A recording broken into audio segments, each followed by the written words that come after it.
नमः हरी ऐसे ऐकताचे उत्तर दचकला राक्षस वीर हृदय खेचिला दुर्धरा कपट प्रकार भला नोहे आवडे गाता रामायण श्रीराम सुखावे आपण वक्त्या निरीक्षे जन्म मरण सुरत्या संपूर्ण ब्रह्महुती गौरवपुत्र गजानन कौशल्यपुत्र रघुनंदन अंजनीपुत्र हनुमंतराय जसे सद्गुरु मोतीराम महाराज बुद्धी देतील हनुमंतराय बुद्धी देतील दुर्गा माता जसे बुद्धी देतील इथं जमलेले सगळे सूचक वाचक संत मंडळी माता भगिनीच्या चरणी नगमस्तक होऊन जशी जमल तशी सेवा करण्याचा प्रयत्न करू। कोण कोणाला सांगू लागलो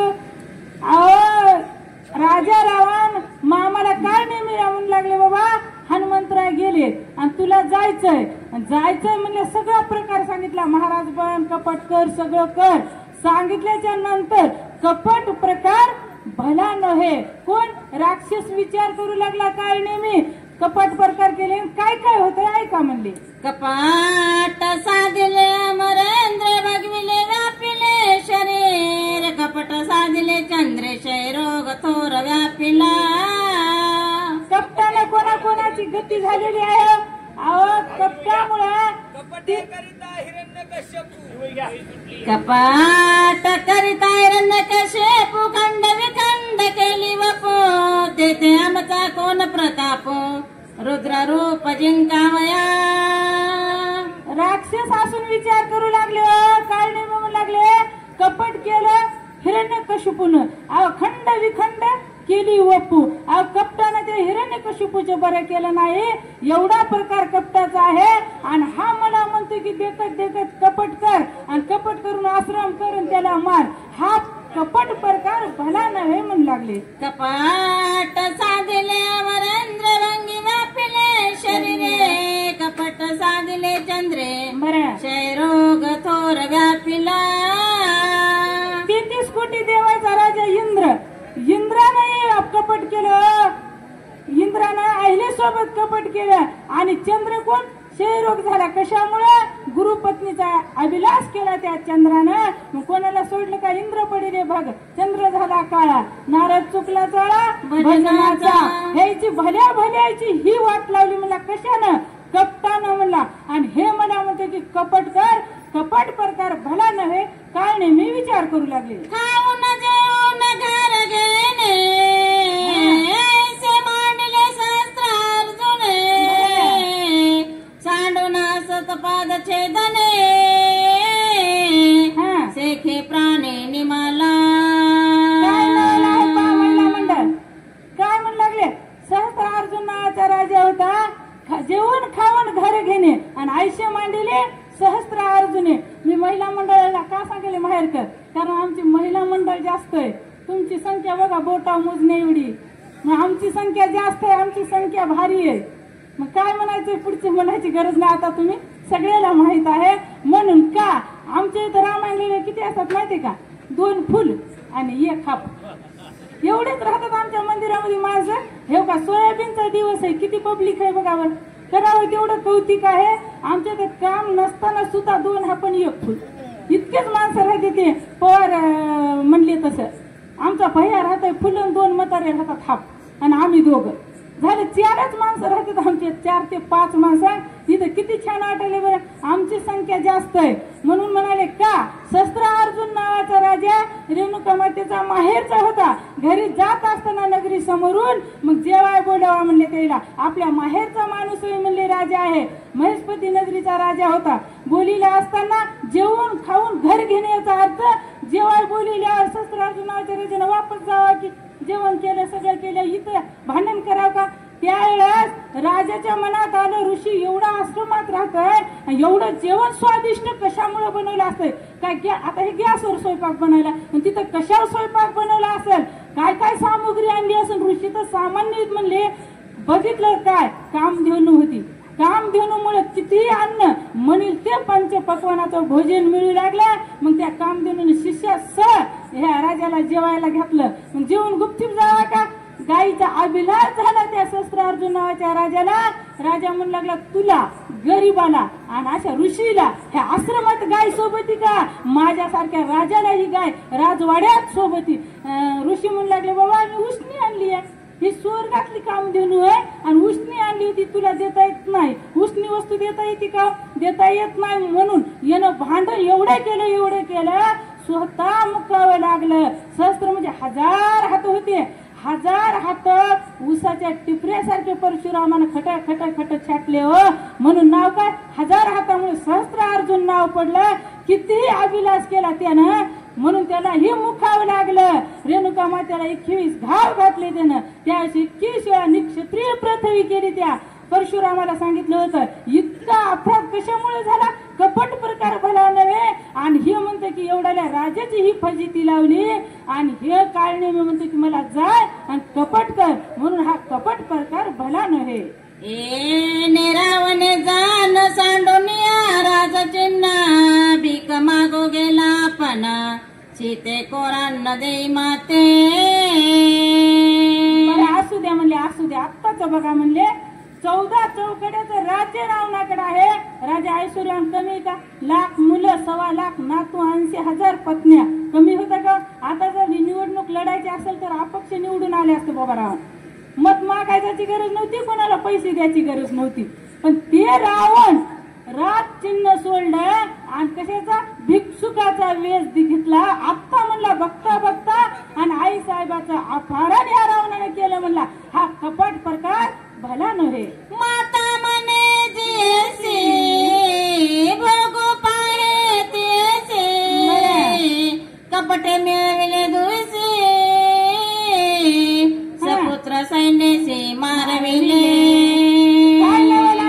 राजाचा तर वेश सोडू द्यावं, वेश धरला भिक्षुकाचा धरला काय म्हणला भिक्षा माते माता म्हणे जीशी आणि भोगू पाहिजे भिक्षा वाढ माय म्हणायला एकड आणि मग पत्नी होतोस का म्हणायला. बरोबर आहे का.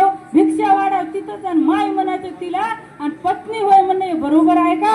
असा कपट केलं त्या राजा रावणानं. म्हणून लाख मुलं 1.25 लाख नातू पुत्र कुमर सगळ्याला खपवावं लागलं का, कपटामुळे खपवा लागला. राक्षस असून विचार करायला आपण महिला मंडळ मालकाला तरी लबाड बोला भ्यावावं ना. कपट भला आहे का. राक्षस असून विचार करायला आम्ही भेटत म्हणून सांगायला ना आम्ही दांडपणा केले आणीत नाहीत मालक आणीतच नाहीत नेत कसे नाहीत म्हणजे आणतात का. नम्र होणे भूता आणि त्याने कोंडीले आनंदा नम्री झाल्या आणतात का, आणीतच नाही म्हणजे. म्हणून आम्ही म्हणतो ताई आम्ही काय नम्री होत नाहीत, नम्र होऊन विनंती करतो आम्हाला न्या. लय रामायण सांगायचं का. आम्ही म्हणलं बाबा पार्वती म्हणे शंकराला कैलाशी कर्मत नाही मला चला जाऊ पदयात्रेला मन्मथ स्वामीला. इतराची गती काय अशी कपटे नाडले देवाची विश्वरत्व सांडून मानसी स्वयंभिकेशी लागला. असो म्हणला सामान्य जीवाचा असू द्या ह्या राज्याचा असू द्या देवाने कपट करावं का. ईश्वरत्व सांडोनी अनंत कोटी ब्रह्मांडाचा मालक येईन सुद्धा ईश्वरत्व साडून कपट करावं का. आणि कपट करून काय मागू लागले आपण भविष्य मागू लागला भीक तेने द्वार पाव केला देख पुराणे असंख्य बोलती. अनंत कोटी ब्रह्मांडाचे मालक असूनही ईश्वरत्व भगवान होते. त्याने काय केलं आपला वेश टाकला आणि बटू वेश वामन वेश धरला आणि त्या बळीच्या द्वाराला गेले आणि 3 पांड जागा दे म्हणले त्या बळीला. त्या दैत्यगुरु शुक्राचार्याने ओळखलं. बळी दानशूर होते. बळी म्हणले काय हरकत नाही संकल्प सोड म्हणले देव बळीला. बळी म्हणले काय हरकत नाही. कमंडोळू मधलं पाणी घेतलं संकल्प सोडतो म्हणले तुला 3 पांड जागा देतो म्हणले. त्या दैत्यगुरु शुक्राचार्याने ओळखलं हा देव आहे म्हणले, हा सामान्य माणूस नाही. 3 पांड जागा मागते देऊ नको बळी. त्यावेळेस बळीने ऐकलं नाही. बळी म्हणली माझं वचन केलंय मी देणार 3 पांड जागा. म्हणून आला म्हणून फोडीला डोळा बळीनं शुक्र केला आंधळा. अहो त्या झारीमध्ये जाऊन बसली हो दैत्यगुरु शुक्राचार्य आणि का पाणी गळत नसेल म्हणून काडी लावल्याच्या नंतर बळी शुक्राचार्याचा डोळा आंधळा झाला, आंधळा केला. पण त्या देवाला 3 पांड जागा दिली. मग 3 पांड जागा दिली म्हणल्यानंतर किती जागा असेल म्हणजे इथून तुमच्या स्टेज पर्यंत 3 पांड होतील की? शक्य नाही बाबा. त्या देवाने एक पाय पृथ्वीवर ठेवला, एक पाय स्वर्गात ठेवला आणि 3रा पाय असते का मनुष्याला? 3रा पाय देवाने ठेवला. कुठे ठेव सांग? बळी 3 पांड जागा दिली होतीस दान म्हणले. मग त्या देव म्हणले बळी म्हणले ठुई माझ्या डोक्या. मग तू का म्हणे बळी आणि जीव दिला पायातळी. तेव्हापासून अध्यात्मिष्ट देव कुठे राहिले? बळीच्या द्वाराला द्वारपाळ म्हणून राहिले. ही बातमी आई साहेबाला समजली. माझे मालक बळीनं द्वारपाळ केले पाताळामध्ये आणि कसं सोडवा, कशी सुटका माझ्या मालकाची करा. त्या आपल्यासारखे तर रडत बसले असतो. म्हणून त्यावेळेस आई साहेब आल्या बळीला राखी बांधायच्या निमित्तानं रक्षाबंधनला आल्या. बळीदान सुरू होते. माग म्हणले काय मागायचे? त्यावेळेस म्हणल्या मला सोनं नको, पैसे नको, काही नको, आमचे मालक मला वापस द्या. त्यावेळेस बळीराजाला वापस द्यावे लागले. तेव्हापासून देवाची सुटका केली की नाही पत्नीनं. मग तसं माहेर करा आम्ही काहीतरी करूच किंवा कैकेयीला राजा दशरथानं नेलं. आकाचं चाक निघालं तर हात घातला. आम्ही गाडी तरी डगमग करायला सांगतो ना माग मला गाडी कशी वाली, कोण इकून आलं कोण नाही, काहीतरी मदत करू म्हणलं. रामायण सांगत आणि उलट सुलट हो. पण काहीतरी मदत करून यासाठी न्या. ज्या भगवान शंकर खाली येत असताना काय म्हणू लागल्या पार्वती आई साहेब म्हणल्या मला कैलासात करमत नाही का, तू काय करशील म्हणले खाली येऊन. त्या म्हणल्या मी शेपूट होऊन येते, सगळे राक्षस भारा बांधून आणून ठेवते म्हणल्या आणि राक्षसाचा आपटा करते, तुम्हाला काम कमी होते. मदतच झाली ना. मग तसं आम्ही काही नाही रामायण सांगायला उलट सुलट काय ना सांगू म्हणलं. वाल्मिक तरला उलट्या नामस्मरणानं. आमचे सतीश महाराज म्हणाले तुम्हाला काय काहीच सांगायला. म्हणजे काय नाही सांगायला तर ऐकाय तरी येईन किंवा ते पवार महाराज म्हणले तसं इथं बसल्या चळचळ कापतंय की नाही. येत असलं तरी एखादं विसरून जातोय, बुद्धीचा दोष आहे. जशी जमल तशी सेवा करू म्हणले. मग काय नाही मी विचार काय काय करू लागले. या लागी कपटाची वार्ता बली नवे गा सर्वता, कपटे करिता कपिनाता स्वघाताचे करावे.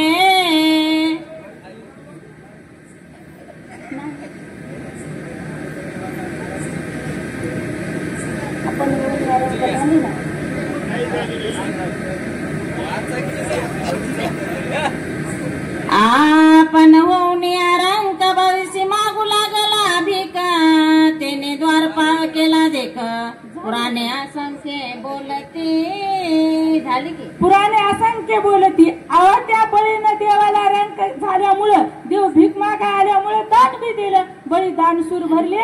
त्या ठिकाणी देवाला 3 पांड जागा दिली.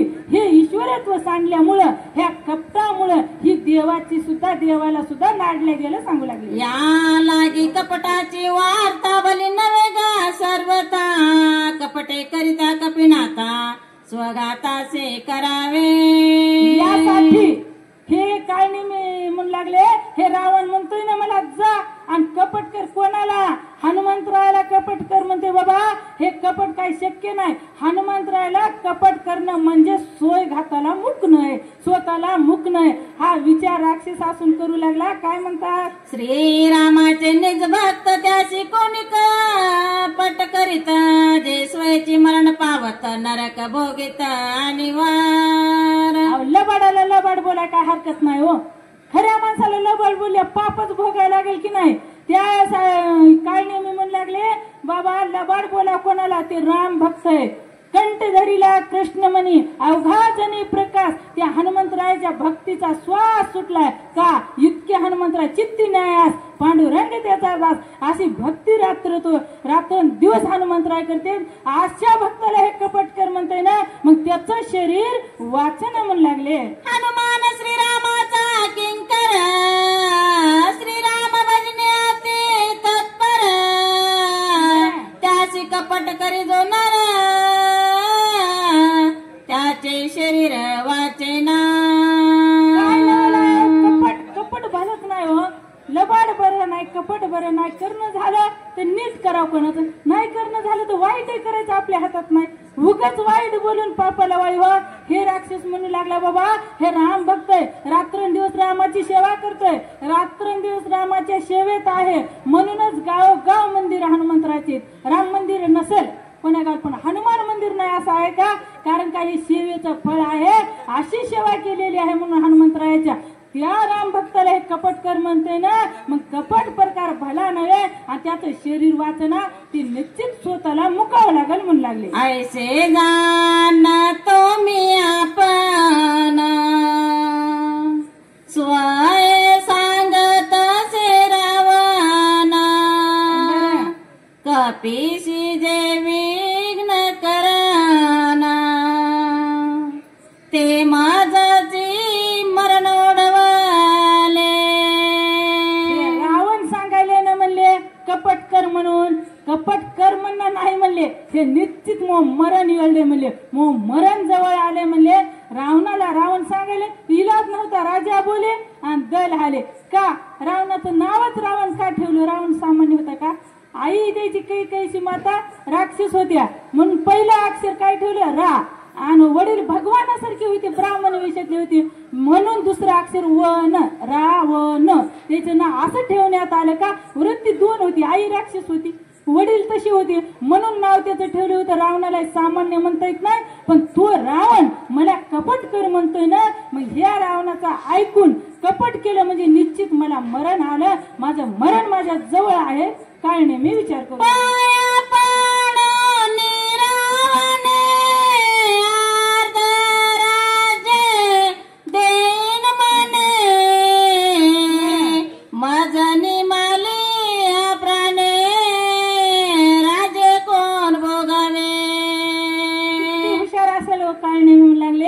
अर्ध राज्य देतो म्हणाले हो, पण कोणाला अर्ध राज्य देईन कोणाला? तिकडेच मला हनुमंतरायानं मारलं.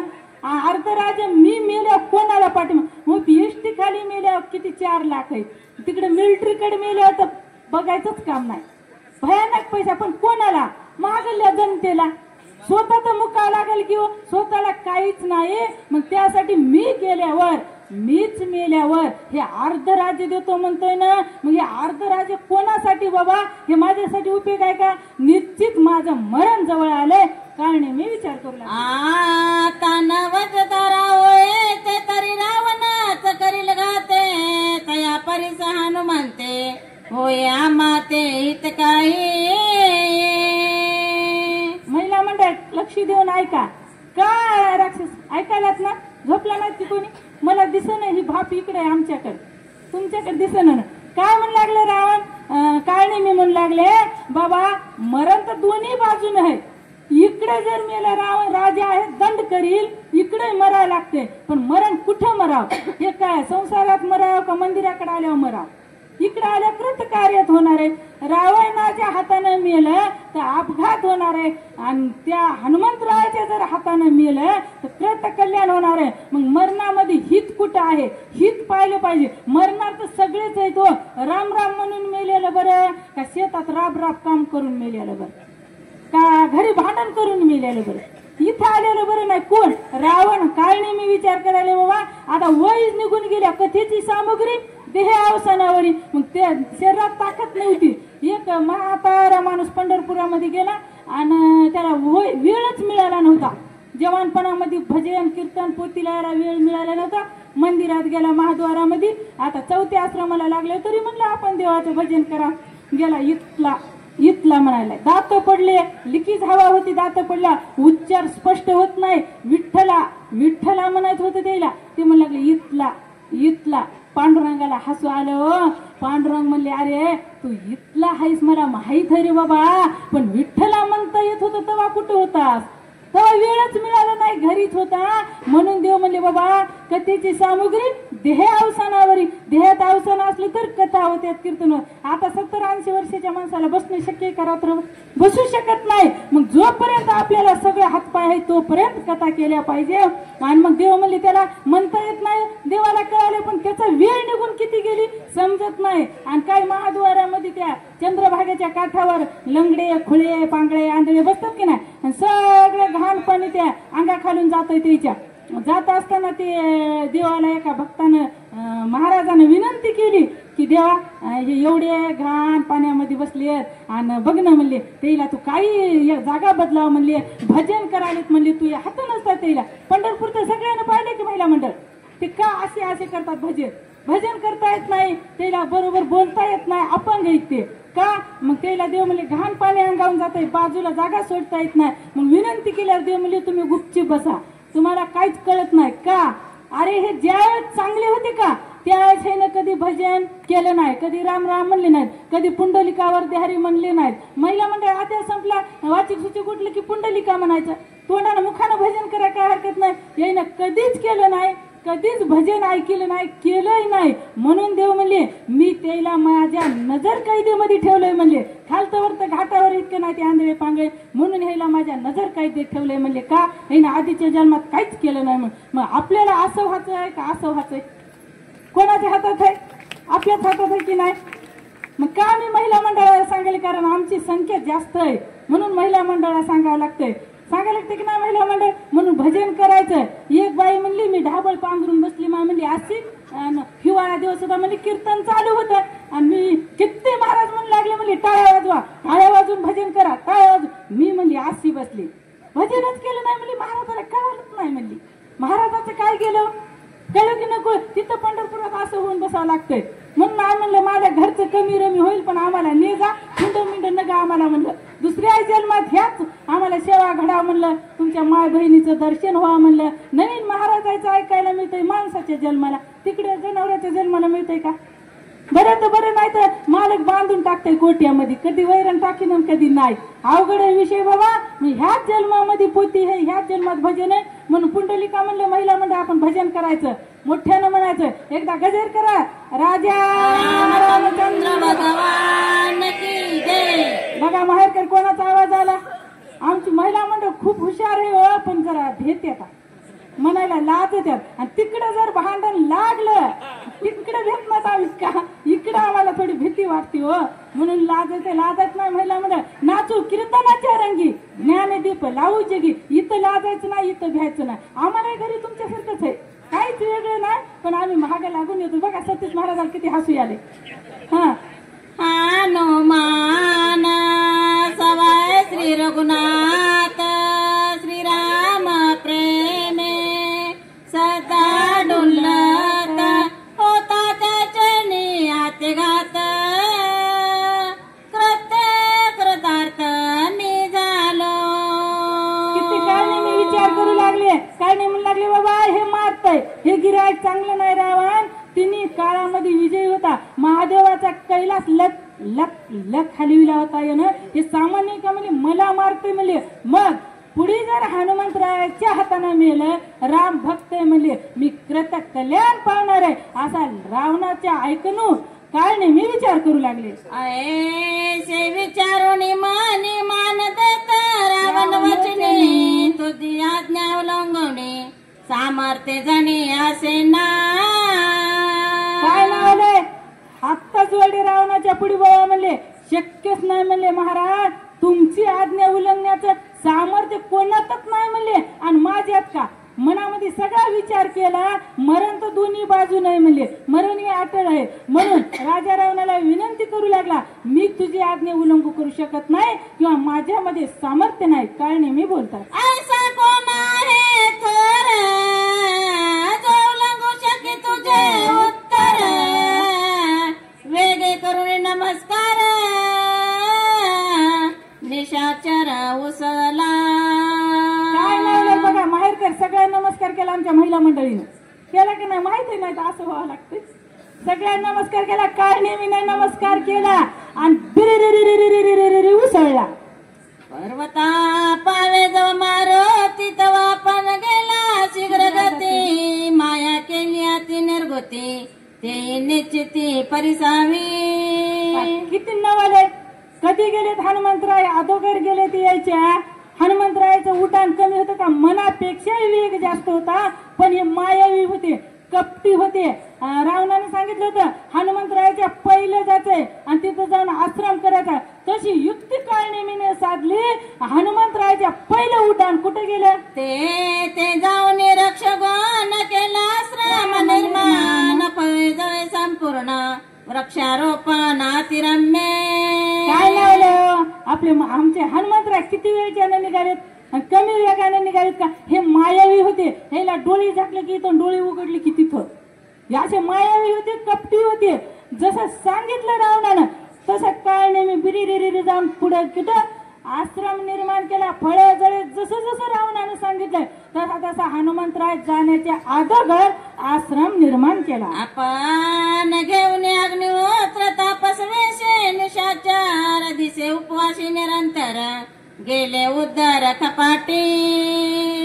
कसं केलंय, किती नावालय पहा. असं तगड्याच्या तगड्या महाराज झाला का नाही, जटा मिट्टा सगळं सांगितलं होतं आणि असं पोट उदराला गेलं होतं. कपाळ सगळं पोट उदराला गेलं होतं. असा लुकडा वाऱ्यानं हालायसारखा महाराज कित्येक दिवसाचा उपवासी खरोखर साधूच आहे असा महाराजाचा डुप्लिकेट वेश घेतला आणि आश्रम जसं फळं फुलं तळे सगळं निर्माण तिथं केलं. हनुमंतराय जाण्याच्या पहिलं जाऊन पोहोचले. माथा जटाचा संभार परिधान शिवल कंबर वक्त्र वाढले शुभ्र फार आती विचित्र भासते.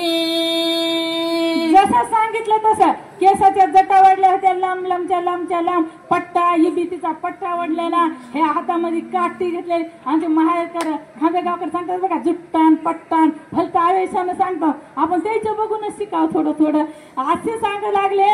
तसं जसं रावणानं सांगितलं तसा डुप्लिकेट का होईना महाराज बनला. काक हात लिंग बुडाले केसांत वानर प्रसारूप तेत जप करीत एकाग्र.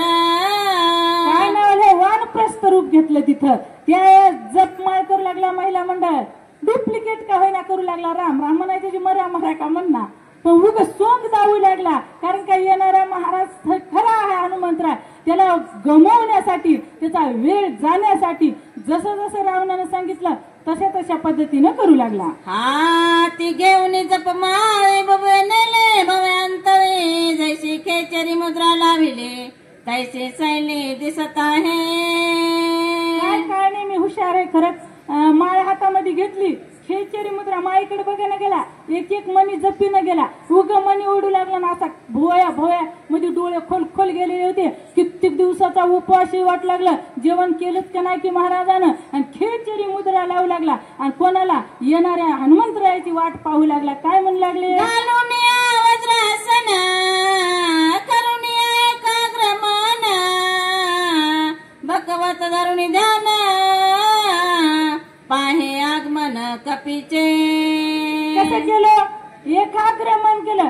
आसन टाकलं, बसले आसनावर एकाग्र मन केलं. जसा बगळा राहते, पांढरा शुभ्र राहते आणि एका पाया उभा राहते. पाहणारा वाटते महात्माच आला असा वेश त्या काळनेमीनं धरला. उदका माझी असे बंक जैसा कोणी सात्विक जळवासी पुण्यशी लोक ऐसा देख दिसत असे.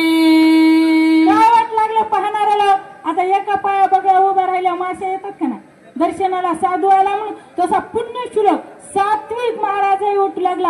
पांढरे शिपट कपडे घातलेला बगळ्यासारखा एका पाया जप करू लागला. खरंच किती मोठा महात्मा आहे की असं वाटा मगणाऱ्याला ही सगळी वृत्ती करू लागला. मत्स्याली दुष्टता घटकावणी सगळं घेवी राक्षस कपट मेळवी कपी आगमन सैली पाहत से.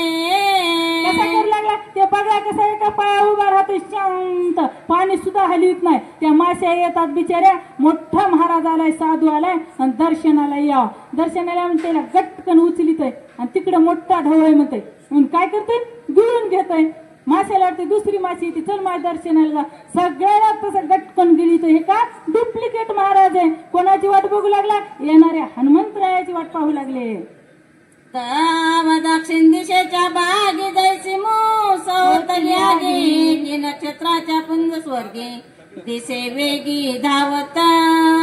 काय नवल दक्षिण भागीच्या दिशी हनुमंतरायाचं उड्डाण येऊ लागलं आणि याची नजरच होती काय नेहमीची. कोण्या दिशेला हनुमान येते, कसा येत आहे काय नाही. कसा दिसू लागला, सकाळी सकाळी जसा सूर्योदय उभा लाल भूम फळ निघाल्यासारखं वाटतंय की ना, तसा हनुमंतरायाचं उड्डाण काय नेहमीने पाहिलं. की बाळा सूर्योदयाला तैसा तसे तुला ना तरी शेष पणावून निसटला मनी निघाला चरावया. काय लावलं कसं उड्डाण होतं. सूर्य जसा निघाल्या संध्या हे अंधार नाही सवतय आणि सूर्य उगवले अंधार राहते का, तसा चमकणारा तितकाच लख्ख असा प्रकाश हनुमंतरायाचा पडला. किंवा एखादा मोठा साप आहे आणि त्याच्या सापाच्या डोक्यावर मणी राहते, तो मणीच्या प्रकाशानं काढून ठेवताय आणि शेजारी उजेड पडते भोवताल. त्या उजेडानं जसा मणी चरायला साप चरायला निघालाय तशी आगमन कपीचं पाहिलं हनुमंतराय कसे येतात कसे नाही काय नाही मी पाहू लागले. ऐसे उड्डाण कपिनाथ आले पर्वताचे माथा देखता कांतराक्षच चित्त धीर सर्वथा नगरवे. बसलेत महाराज होऊन काय नाही मी, पण इतकी भीती वाटायली. खऱ्या माणसाला लबाड बोला भीती वाटते हो. हा भिवू लागले काय नाही मी नग म्हणून लागले झाला, पण रावण मारते म्हणून आले तर आले तिथं महाराज झाले बनले सगळे बनवले आणि हनुमंतराय दिसल्यावर चल चल चल चल कापायले का आता आपली बरी वेळ नाही म्हणाले. आता हनुमंतरायाचं पर्वताच्या माथ्यावर आगमन झालं. काय चल चल काप सुटला काय म्हणू लागले. पडली जा पडी हातावली पडली मानाचे मुरकुंडे नावे कभोंडे त्यासी आले. काय लावलं आहे काय नाही मला गिरकी चक्कर आली. डुप्लिकेट सोंग केल्या चक्कर येणारच की. पाहिल्या बरोबर हनुमंतरायाला डोळे धड धड धड चळ कापू लागले. शरीर सगळं चळ चळ कापू लागला. जमिनीवर धाडकन मूर्छेने येऊन पडला. चळकाप सुटला चित्तामध्ये का हे हनुमंतराय सामान्य नाही बाबा, हे डुप्लिकेट महाराज बनलेल्याला भीती वाटू लागली. काय म्हणू लागले. माग सावध होऊन पाय विचारून आपुलेच देई मनी मज झाले काही आठव नाही कार्याची. पुन्हा मूर्छेने सावरली. थोडा वेळ सावध झाले.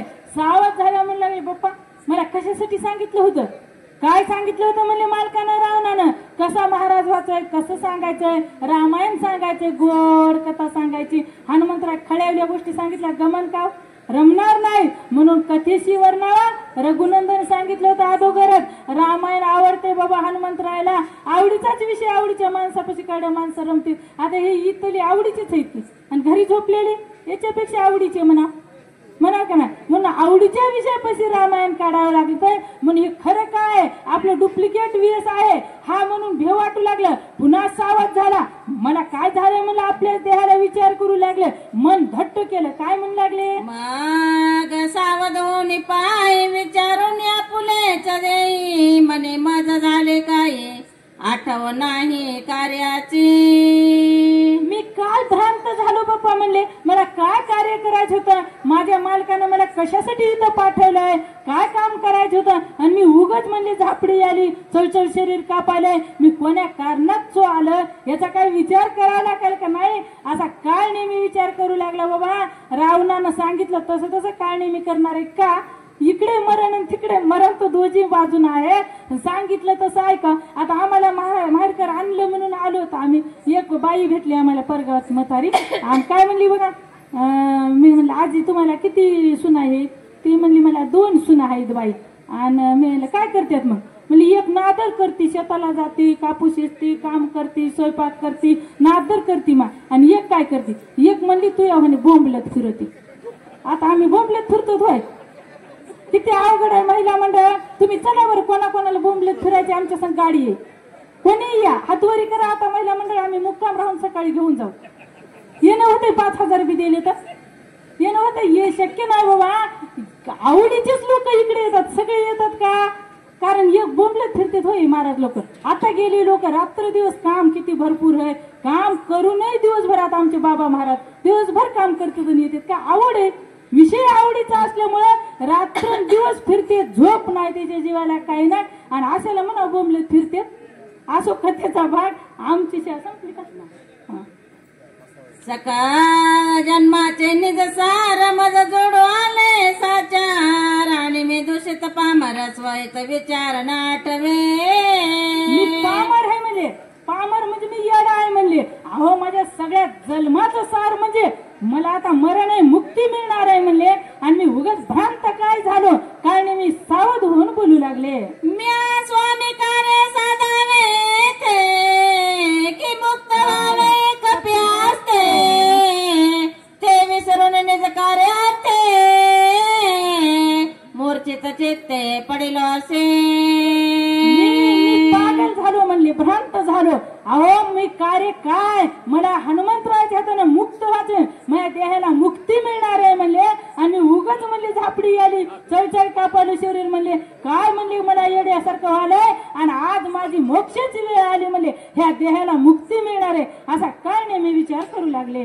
ऐसे विचारून मने स्वस्त बैसला सने कपिने देखील गुरुने मग धावणे ते थाला. असं पाहिलं बा हनुमंतरायाचं उड्डाण तर बिरिरिरिरिरिरिर माथ्यावर आलं होतं पर्वताच्या. पाहिल्यानंतर पळूपळू गेला हनुमंतरायाकडे. काय करू लागली जाऊन, दुरोने देखील तापस शतकपीचे मानस भरला सर्वांगी उल्हास ऋषी नमनास तेथे आला. एवढा आनंद वाटला हो महाराजाला. महाराज भेटला, किती आनंद वाटते, किती आनंद वाटते बरं. आता सगळी जी भेटी झाल्या होतील संतांच्या भेटी, सांगू सुखाच्या गोष्टी, आनंदाला पारावार नाही हो. आणि तुमचे संत मायबाबाचं दर्शन झालं, किती आनंद झाला. तसा हनुमंतराय म्हणू लागले, बाबा आज मला इथं ह्या पर्वतावर महाराज भेटले, महाराजासारखे महाराज दिसले. हनुमंतरायनं अंतर्वृष्टीनं पाहिलंच नाही, दृष्टीनं महाराज दिसल्या, हरसले कपीचे माणूस. आनंद वाटला, सर्वांगी उल्हास आला. का जे 12,04,040 कोस उड्डाण केलं होतं ना, त्या उड्डाणाचा शिन गेला, भाग गेला, शिन गेला, अवघा झाला शे आनंद. असा हनुमंतरायला महाराज पाहिले आनंद झाला. हनुमान श्रीराम किंकर राम रूप चराचर देखे सर्वदा साचर प्रेमा थोर श्रीरामे. हनुमंतरायाचे सतत भजन करत होते, राम प्रभूची सतत सेवा करायची. हनुमंतरायाला दुसरं कामच नव्हतं. दिन रजनी हाची धंदा गोविंदाचे पोवाडे. रात्रंदिवस चिंतन करू लागले. हा समोरचा कोण, महाराज दिसला, काय नाही मी. आनंदावर आनंद झाला, आनंदाची डोळी आनंद तरंग. एवढा आनंद आमच्या हनुमंतरायाला झाला. जयासी जैसी अंतरावरती ते जगाते तैसेच देखती ते विषयाचे उत्पत्ती श्लोक संपत्ती परिसावे श्रीराम जय राम जय जय राम. काय म्हणून कसे पाहू लागले, जैशी ज्याची अंतर्वृत्ती तैसे ते जगात देखती. आता एक वेळेचा प्रसंग, दुर्योधन कृष्ण परमात्म्याला म्हणत होते, हे देवा, देव म्हणत नव्हते, तू आम्हाला बरं बघत नाहीस म्हणजे पक्षपातीस, तुला पांडवांना आम्ही तितकालेच पाहिजे ना म्हणले, तू पक्षपातीस. देव म्हणले कशामुळं, नाही म्हणले तू आमचा जास्त लाड करीत नाहीस म्हणले, याचा करतोस का. जा बरं म्हणले देव. हस्तिनापुरामध्ये सज्जन माणूस धरून दुर्योधन गेले सभेमध्ये. दुर्योधनाला एकही सज्जन दिसेना. धर्मराजाला म्हणले, बाबा तू जा दुर्जन माणूस आण म्हणले. धर्माचीच मूर्ती होती हो, दुर्जन माणूसच दिसलं नाही. का जैशी ज्याची अंतर्वृत्ती तैशी ते जगात एकती. म्हणून देव म्हणले, बाबा तुझ्यात आणि आमच्यात हेच फरक आहे म्हणले, तुला सज्जन दिसतच नाही, धर्माला दुर्जन दिसतच नाही. पाहता ते पांडव अखंड वनवासी परित्या देवासी आठविती. किंवा तू म्हणे हे मीच करी माझ्या भजनी प्रेम धरी सर्वत्र नमस्कारी मजे एकाते. अशी त्याची वृत्ती बाबा म्हणले. म्हणून दुर्योधनाला देव बरं बघत नव्हते. देव काय करत नाही म्हणले, का दुर्जनाचा संगत न ग म्हणले देव. म्हणून देव त्याला भेटही नव्हते आणि त्याची मर्जी सांभाळत नव्हते. जेवायला एक वेळेस बोलवलं होतं, सोन्याचं ताट होतं, चांदीचा पाट होता बसाय. देव जेवत नाही म्हणले. का, कारण म्हणले मी काय आपत्कालीन संकटामध्ये नाही म्हणले, तुझ्यात आणि माझ्यात प्रेम असेल तर जेवा म्हणले. आता आम्हाला नानाने किती विनंती केली, काय मंदिराकडे जेवायचे का इकडे, म्हणलं मंदिराकडे जेऊ.